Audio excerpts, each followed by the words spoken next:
أعوذ بالله من الشيطان الرجيم. بسم الله الرحمن الرحيم. وإذ آتينا موسى الكتاب والفرقان لعلكم تهتدون.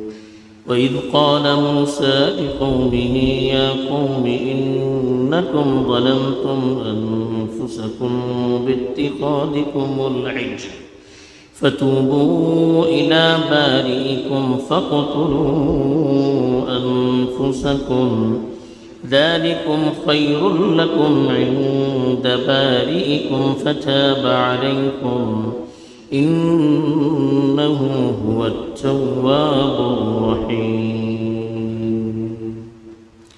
الحمد لله والصلاة والسلام على رسول الله من والاه أما بعد. کل جو آیات تلاوت کی گئی تھی اس میں حضرت موسیٰ علیہ السلام کو توریت عطا کرنے کے لیے اللہ تعالیٰ نے 40 دن کے لیے کوہ طور پر بلایا تھا. اس کا تذکرہ تھا اور اس دور میں حضرت موسیٰ کی قوم نے ایک بچھڑے کو اپنا معبود بنایا اور اللہ کو چھوڑ کر اس کی عبادت شروع کر دی. اس کا تذکرہ تھا. اب جو آیات تلاوت کی گئی ہے اس میں ایک تو کتاب کے عطا کرنے کا تذکرہ ہے اور اس کی صفت بیان کی گئی ہے. دوسرے ان لوگوں کی سزا جنہوں نے بت پرستی کو اختیار کیا یا بچھڑے کی پرستش کو اختیار کیا، کیا سزا دی گئی، کس طرح سے ان کی توبہ قبول کر دی گئی، اس کا تذکرہ ہے. چنانچہ ارشاد ہے وَإِذْ اس وقت آتینا جب ہم نے عطا کیا موسیٰ علیہ السلام کو الکتاب کتاب والفرقان اور فرق کرنے والی چیز لعلکم شاید کہ تم تہتدون ہدایت پاؤ. پہلی چیز تو بتائی کہ حضرت موسیٰ علیہ السلام جب 40 دن تک کوہ طور پر رہ کر تنہا مجاہدہ کر کے روحانی طور پر پوری طرح سے تیار ہو گئے، سارے لوگوں سے کٹ کر صرف اور صرف اللہ کی طرف متوجہ ہو کر اللہ سے اپنا تعلق اور مضبوط کر لیا، تو اللہ تعالیٰ نے انہیں کتاب عطا کی. آتینا الکتاب، آتینا مانے ہم نے عطا کیا، ہم نے کتاب عطا کی. کتاب کا مطلب تحریر کردہ چیز، لکھی ہوئی چیز. اللہ کے رسول صلی اللہ علیہ وسلم پر جو کتاب نازل کی تھی قرآن مجید، وہ فرشتے کے ذریعے سے اللہ تعالیٰ اللہ کے نبی کو پڑھواتے تھے. فرشتہ پڑھتا تھا، اللہ کے نبی سنتے تھے اور یاد کرتے تھے، پھر لکھواتے تھے. اور تھوڑا تھوڑا کر کے 23 سال کے عرصے میں قرآن مجید نازل کیا گیا. لیکن حضرت موسیٰ علیہ السلام کو ایک بار ہی ایک ساتھ پوری تورات تحریری شکل میں لکھ کر دی گئی جو تختیوں میں تھی. دوسری جگہ اس کا تذکرہ بھی ہے کہ وَأَلْقَى الْأَلْوَاحَ جب حضرت موسیٰ علیہ السلام واپس آئے، دیکھا کہ لوگ گو پرستی میں مبتلا ہیں، بت پرستی میں مبتلا ہیں، اتنا غصہ ہو گئے، اتنے ناراض ہو گئے کہ جو ہاتھ میں تختیاں تھی اس کو رکھ دیا. وَأَخَذَ بِرَأْسِ أَخِيهِ اپنے بھائی کا سر پکڑ لیا اور ان کو ڈانٹنے لگے، کیا ہو رہا ہے. تو وہ کتاب جو حضرت موسیٰ علیہ السلام کو دی گئی تھی، ایک تو ایک ساتھ پوری کتاب دی گئی اور دوسرے تحریری شکل میں دی گئی، اس لیے اس کو کہا الکتاب. والفرقان، فرقان کہتے ہیں فرق کرنے والی چیز.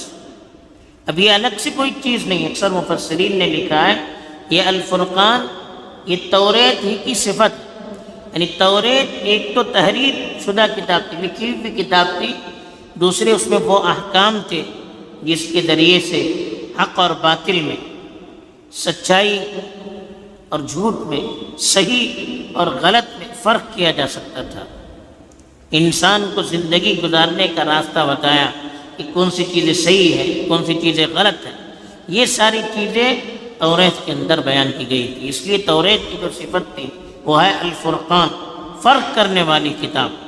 تو ہم نے موسیٰ کو کتاب دی، تحریر شدہ کتاب دی جو فرق کرنے والی تھی۔ کیوں دی؟ لعلکم تہتدون، شاید کہ تم ہدایت حاصل کرو۔ تہتدون کے معنی ہدایت حاصل کرنا، یعنی تم اس کتاب کو پڑھ کر اس کے احکام پر عمل کر کے اللہ کی ہدایت حاصل کر سکو، صحیح راہ حاصل کر سکو۔ پھر اس کے بعد توبہ کا تذکرہ۔ جن لوگوں نے بت پرستی کی، اس بچھڑے کی پرستی شروع کر دی، پوجا شروع کر دی، ان کو سزا دی گئی۔ ان کی توبہ قبول کب ہوگی؟ توبہ قبول کرنے کا طریقہ ان کو بتایا کہ آپ توبہ کریں گے تو ان کی توبہ کیسے قبول ہوگی۔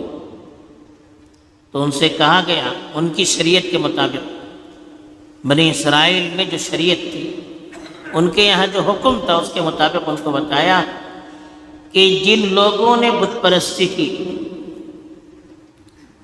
ان کو وہ لوگ قتل کریں گے جنہوں نے بت پرستی نہیں کی تھی۔ یہ ان کی توبہ تھی۔ جن لوگوں نے بت پرستی کی اس وقت، بنی اسرائیل کے جن لوگوں نے، ان کو بنی اسرائیل کے وہ لوگ ماریں گے، قتل کر دیں گے جنہوں نے ان میں سے بت پرستی نہیں کی تھی۔ کچھ لوگوں نے بت پرستی کی، کچھ لوگوں نے بت پرستی نہیں کی تھی۔ تو جنہوں نے نہیں کیا وہ کرنے والوں کو جان سے ماریں گے۔ یہ ان کی توبہ تھی۔ اور مرنے والے آواز بھی نہیں نکالیں گے، اس پر احتجاج نہیں کریں گے۔ تو اسی کو اللہ تعالیٰ نے یہاں پر فرمایا، وَإِذْ اس وقت قال موسیٰ، موسیٰ نے کہا لِقَوْمِهِ اپنی قوم سے، یا قوم، اے میری قوم، انکم بے شک تم، ظلمتم تم نے ظلم کیے، انفسکم اپنے اوپر، باتخاذکم العجل بچھڑے کی پرستش کر کے، فتوبو تو تم توبہ کرو، الی باریکم اپنے پیدا کرنے والے کی، تم رجوع کرو اپنے پیدا کرنے والے کی طرف، فاقتلوا اور قتل کرو، انفسکم اپنے آپ کو، ذالکم یہ چیز، خیر لکم تمہارے لیے بہتر ہے، عند باریکم تمہارے پیدا کرنے والے کے نزدیک، فتاب علیکم وہ توبہ قبول کرے گا، انہو هو التواب الرحیم وہی توبہ قبول کرنے والا اور بہت بڑا مہربان ہے۔ تو یہ حضرت موسیٰ علیہ السلام کی قوم کو حضرت موسیٰ نے حکم دیا کہ انکم ظلمتم انفسکم، تم نے اپنے اوپر ظلم کیا، اپنے آپ کو نقصان پہنچایا، باتخاذکم العجل، عجل بچڑے کو کہتے ہیں، بچے کو کہتے ہیں، گائے کے بچے کو، اس کو معبود بنا کر، اس کی پوجا کر کے، اس کی پرستش کر کے تم نے اپنے آپ کو نقصان پہنچایا۔ یعنی تمہارا کام یہ تھا کہ اللہ کی عبادت کرتے، اللہ کے سامنے جھک جاتے، تم نے بجائے اللہ کے سامنے جھکنے کے ایک ایسی چیز کو اپنا معبود بنایا، ایک ایسی چیز کے سامنے جھکنا شروع کر دیا، ایک ایسی چیز کی عبادت شروع کر دی جس کو تم نے خود اپنے ہاتھ سے تعمیر کیا، خود اپنے ہاتھ سے اس کو بنایا ہے، اس کو تم نے اللہ کے برابر قرار دیا، تو اپنے اوپر تم نے ظلم کیا، اپنے نفس کو نقصان پہنچائے۔ جس انسان کو اللہ کے سامنے جھکنا تھا وہ غیر اللہ کے سامنے جھک جائے تو یہ سب سے بڑا اس کا نقصان ہے۔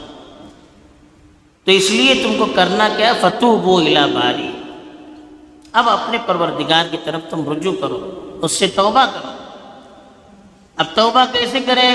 لوگوں نے پوچھا تھا، فاقتلوا انفسکم اپنے آپ کو قتل کرو، یعنی تمہاری توبہ کی قبولیت کی نشانی یہ ہے کہ تم اپنے آپ کو قتل کر دو، یعنی تمہارا وہ شخص جس نے بت پرستی نہیں کی ہے اس شخص کو قتل کرے گا جس نے بت پرستی کی۔ یہ اس وقت کا قانون تھا، اس کے مطابق ان کو بتایا گیا۔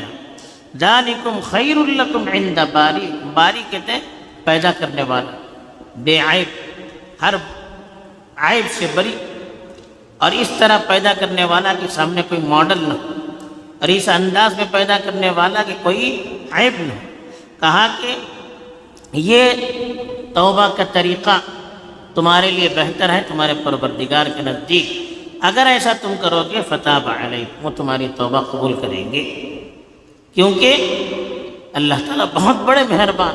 اس وقت بھی اللہ تعالیٰ کی مہربانی کا تذکرہ ہے کہ انہ هو التواب الرحیم، اللہ تعالیٰ ہی ہر طرح کی توبہ کو قبول کرنے والے ہیں، ہر طرح کی گناہوں کی بخشش کرنے والے ہیں اور بہت بڑے مہربان ہیں۔